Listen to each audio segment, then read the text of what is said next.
कहानी की शुरुआत होती है आर्कटिक ओशियन को दिखाते हुए, जहां जूलिया और ऑस्कर पानी में सोनार डिवाइस इंस्टॉल कर कुछ एक्सपेरिमेंट कर रहे थे कि तभी ऑस्कर के पास एक इमरजेंसी कॉल आता है जिसमें उसे तूफान के आने की चेतावनी दी जाती है और जितनी जल्दी हो सके यहाँ से निकलने के लिए कहा जाता है। इधर दूसरी तरफ हम एक रूसी सबमरीन को देखते हैं जो दूर से आने वाली हाई इंटेंसिटी नॉइज को डिटेक्ट कर रही थी कि तभी उन्हें समुद्र का लेवल धीरे धीरे ऊपर की तरफ उठता हुआ दिखाई देता है, जिसे देख टीम काफी हैरान रह जाती है। वहीं जूलिया के स्कैनर्स भी अब गलत रीडिंग बताने लगते हैं और कैंप के आसपास की बर्फ टूटना शुरू हो जाती है। ये देख ऑस्कर जूलिया के पास आकर उसे जल्दी से यहाँ से चलने के लिए कहता है क्योंकि उनके पास अब ज्यादा टाइम नहीं बचा था। लेकिन जूलिया जाने से पहले अपना एक्सपेरिमेंट पूरा करना चाहती थी। बिगड़ते मौसम को देख वो ऑस्कर की बात मानकर उसकी स्नोमोबाइल पर बैठ जाती है और दोनों यहाँ से निकलने लगते हैं, पर बर्फ का टूटना उनकी सोच से भी ज्यादा तेज था। इधर सबमरीन में अब टीम को पता चलता है कि जो आवाजें उन्हें सुनाई दे रही थी वो असल में समुद्र की लहरों की नहीं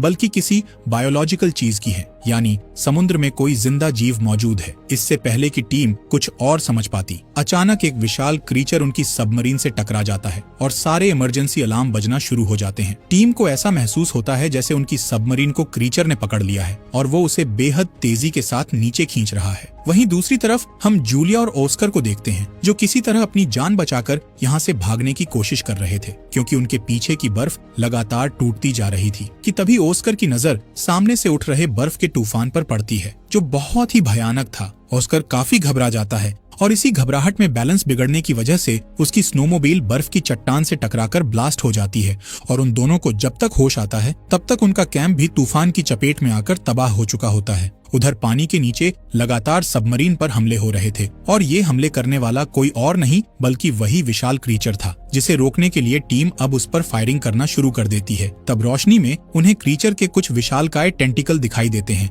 इससे पहले कि टीम उन टेंटिकल्स के बारे में कुछ और जान पाती, क्रीचर दोबारा सबमरीन पर हमला कर उसे तबाह कर देता है। लेकिन डूबने से ठीक पहले कैप्टन लास्ट मोमेंट पर टीम को इमरजेंसी सिग्नल छोड़ने का ऑर्डर देता है ताकि सिग्नल मिलने पर उनकी नौसेना उन्हें जल्द ही बचाने के लिए आ जाए। अगले दिन ही रशियन मरीन हेडक्वार्टर को वो सिग्नल मिल जाता है जिसके जरिए उन्हें अपनी सबमरीन के गायब होने के बारे में पता चलता है। ये खबर सुनते ही ऑफिसर्स के पैरों तले जमीन खिसक जाती है क्योंकि उस सबमरीन में बहुत ही पावरफुल हथियार थे। इसलिए अब ऑफिसर्स एक रेस्क्यू टीम को इन हथियारों को वापस लाने का ऑर्डर देते हैं और इस टीम का लीडर बनाते हैं विक्टर को, जो असल में गायब हुई सबमरीन के कैप्टन का भाई था। इसलिए जब विक्टर की माँ को पता चलता है कि वो हथियार को वापस लाने के लिए मिशन पर जा रहा है तो वो पहले तो काफी परेशान होती है, लेकिन फिर विक्टर को गुड लक के तौर पर उसके पिता की घड़ी देती है जो अब इस दुनिया में नहीं थे। विक्टर उस घड़ी को लेकर मिशन पर जाने के लिए घर से निकल जाता है जहां उसकी मुलाकात उसके पिता के पुराने दोस्त एडमिरल ओलाशांस्की से होती है जो थोड़े गुस्सैल व्यवहार के थे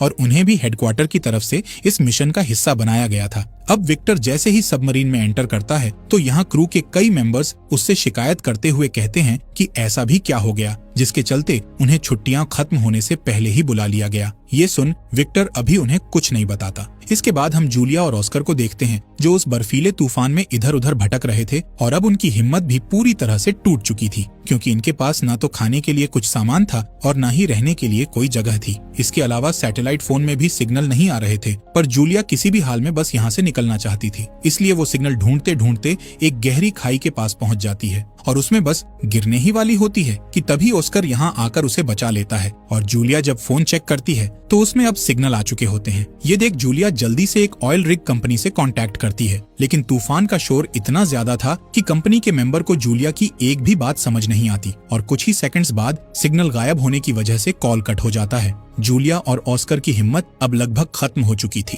पर फिर भी ऑस्कर बचने की एक आखिरी उम्मीद के साथ फ्लेयर गन चलाता है कि तभी जूलिया की नजर सामने बर्फ की सतह पर पड़ती है जहां एक लाल रंग की रोशनी चमक रही थी। लेकिन वो क्या है, ये जानने के लिए दोनों इस रोशनी की तरफ भागते हैं और जब पास जाकर देखते हैं तो पता चलता है कि ये वही इमरजेंसी सिग्नल है जिसे गायब हुई सबमरीन के कैप्टन ने रिलीज करवाया था और इन दोनों को ये बात अच्छी तरह पता थी कि इस सिग्नल को ढूंढते हुए रशियन सेना यहाँ जरूर आएगी। इसलिए जूलिया ऑस्कर से यहीं रुकने के लिए कहती है। इधर विक्टर की सबमरीन कई घंटों का सफर तय करने के बाद अब उस लोकेशन पर पहुंच जाती है जहां विक्टर के भाई की सबमरीन गायब हुई थी। इसके अलावा उन्हें इमरजेंसी सिग्नल की भी लोकेशन पता चल चुकी थी। इसलिए विक्टर अपनी टीम को इसी जगह पर चलने के लिए कहता है, लेकिन यहाँ पहुँचने के बाद विक्टर को कोई सबमरीन तो नहीं मिलती, पर दो थके हारे जियोलॉजिस्ट्स मिल जाते हैं जिनकी हालत बहुत ज्यादा खराब थी। इसलिए विक्टर इन्हें जल्दी से अपनी सबमरीन में ले जाता है। हालांकि ऐसा करने के पीछे उसका एक मकसद छुपा हुआ था। दरअसल वो जूलिया और ऑस्कर के जरिए ये जानना चाहता था कि आखिर उसके भाई की सबमरीन के साथ हुआ क्या था।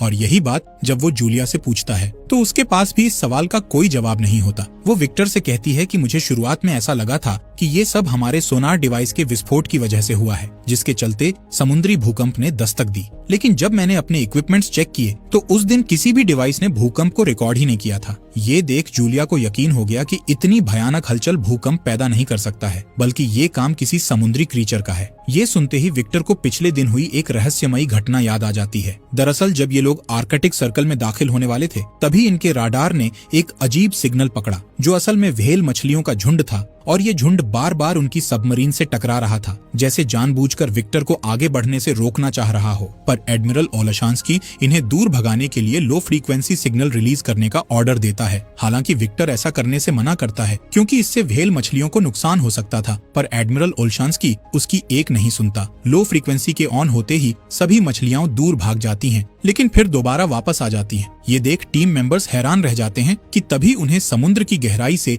एक और अजीब सिग्नल मिलता है और व्हेल मछलियां भी एक एक कर दूर होना शुरू हो जाती हैं। इधर टीम मेंबर जब इस सिग्नल को चेक करते हैं तो उन्हें एक विशाल क्रीचर नजर आता है, जो एक ही झटके में व्हेल मछली को अपना शिकार बना लेता है और फिर इनकी सबमरीन की तरफ बढ़ने लगता है। इसलिए एडमिरल ओलेशांस्की उस पर हमला करने का ऑर्डर देते हैं, लेकिन विक्टर उन्हें ये कहते हुए रोक देता है कि हम ऐसे किसी पर हमला नहीं कर सकते हैं। इसके बाद वो सबमरीन को पास की ही एक बर्फीली दरार में ले जाने को कहता है, क्योंकि उसे यकीन था कि इतना बड़ा क्रीचर इस तंग दरार में नहीं घुस पाएगा। और होता भी ऐसा ही है। विक्टर की टीम उसकी बात मानकर सबमरीन को समुद्र की गहराई में छुपा देती है, जिसे क्रीचर देख नहीं पाता और थक हार कर यहाँ से चला जाता है। इस तरह विक्टर के एक फैसले ने आज सबकी जान बचा ली थी। वहीं विक्टर ने जब जूलिया की कहानी सुनी तो वो समझ गया कि यही वो क्रीचर है जिसने बर्फ को तोड़कर उनकी पहली सबमरीन को तबाह किया था। अब जूलिया, जो कि एक स्वीडिश नागरिक है, वो बचपन से ही समुद्री राक्षसों पर विश्वास करती आई थी, इसलिए वो अब इस भयानक खेल में शामिल नहीं होना चाहती थी। वो विक्टर से गुजारिश करते हुए कहती है कि तुम मुझे और ऑस्कर को उसी ऑयल रिग कंपनी में छोड़ आओ जहाँ मैंने कॉन्टेक्ट किया था, क्योंकि मुझे ऐसा लगता है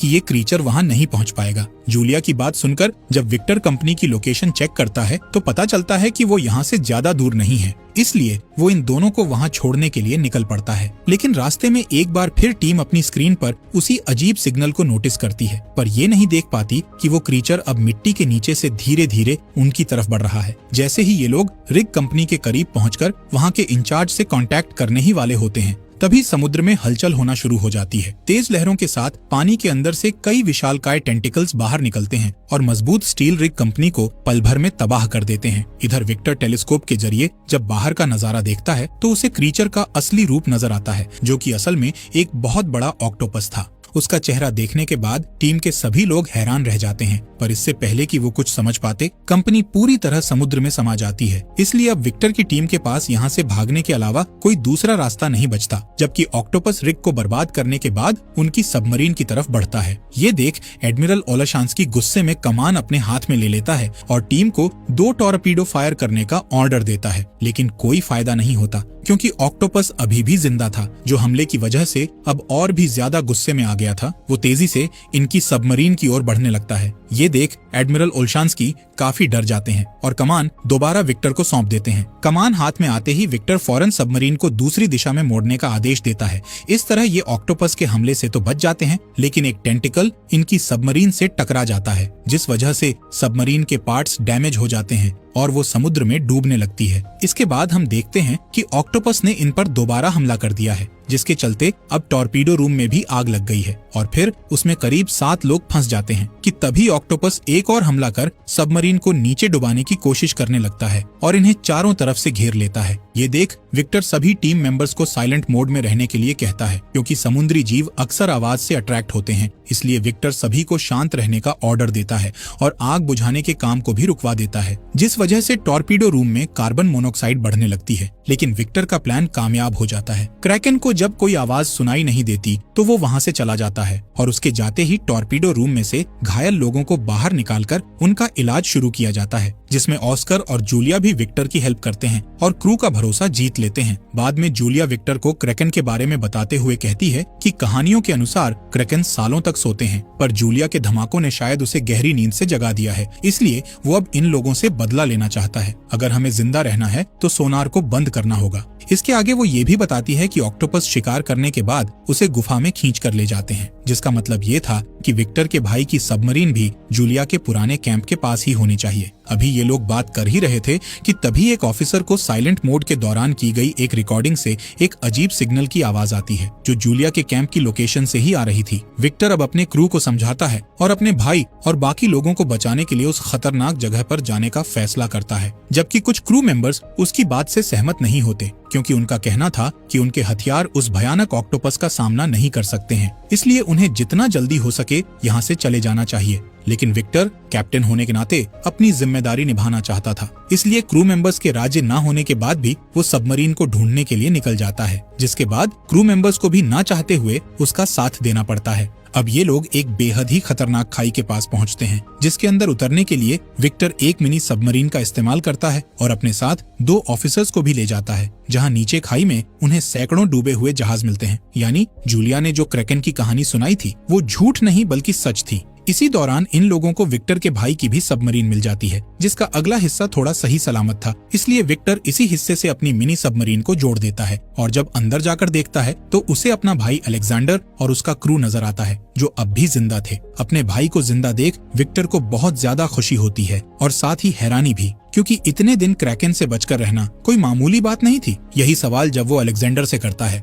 तब वो उसे बताता है कि क्रैकन से बचने के लिए उन्होंने साइलेंट मोड का इस्तेमाल किया था, तभी वो सब बच पाए। अब क्योंकि मिनी सबमरीन में जगह कम थी, इसलिए विक्टर 2 राउंड में क्रू मेंबर्स को यहाँ से निकालने का फैसला करता है और पहले राउंड में एक टीम को सबमरीन में बैठाकर रवाना कर देता है, जबकि वो खुद अपने भाई के साथ यहीं रुकता है। लेकिन जैसे ही ये टीम आधे रास्ते पर पहुंचती है तो हम देखते हैं कि क्रैकन फिर से जाग गया है। इधर विक्टर और अलेक्जेंडर उन खास मिसाइल्स को एक्टिवेट करने की कोशिश करते हैं और काफी मशक्कत के बाद जब कंप्यूटर ऑन होता है तब मिसाइल एक्टिवेट हो जाती है। उसी वक्त क्रैकन भी मेन सबमरीन पर हमला करने ही वाला होता है कि तभी मिनी सबमरीन से एक ट्रैकर गलती से स्टार्ट हो जाता है, जिसकी आवाज से अट्रैक्ट होकर क्रैकन उसकी तरफ चल देता है। इधर एडमिरल ओल्शांस्की मौके का फायदा उठाकर मेन सबमरीन को अब समुद्र के ऊपर ले जाने का ऑर्डर देता है, जबकि विक्टर और अलेक्जेंडर मिसाइल में कोड डालकर उन्हें ऑन कर देते हैं। लेकिन तब तक क्रैकन उनके करीब पहुंच चुका था। अब उसके टेंटिकल्स विक्टर की सबमरीन को जकड़ने लगते हैं।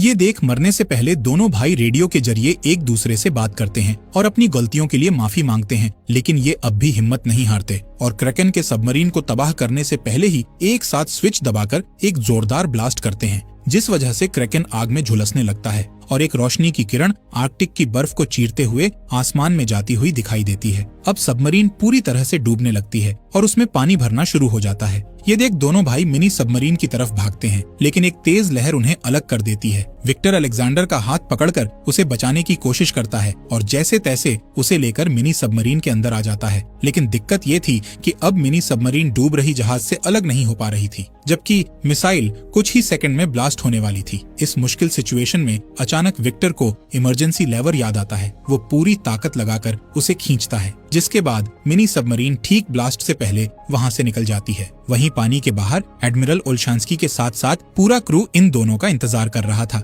लेकिन बहुत देर बीत जाने के बाद जब विक्टर और उसके भाई के आने की कोई उम्मीद नहीं दिखती है तो ये लोग मायूस होकर यहाँ से जाने लगते हैं। पर तभी पानी को चीरते हुए मिनी सबमरीन बाहर आती है, जिसमें विक्टर और अलेक्जेंडर मौजूद थे। इन दोनों को देखने के बाद पूरा क्रू खुशी से झूम उठता है और सभी राहत की सांस लेते हैं। जिसके बाद विक्टर अपने पिता की घड़ी अलेक्जेंडर को सौंपता है, लेकिन वो इसे लेने से मना कर देता है और विक्टर से कहता है कि तुम इस घड़ी के असली हकदार हो, इसलिए तुम ही इसे अपने पास रखो। कुछ वक्त बाद इनका पूरा क्रू रूस पहुंच जाता है और दोनों भाई अपने परिवार से मिलते हैं और इस तरह खतर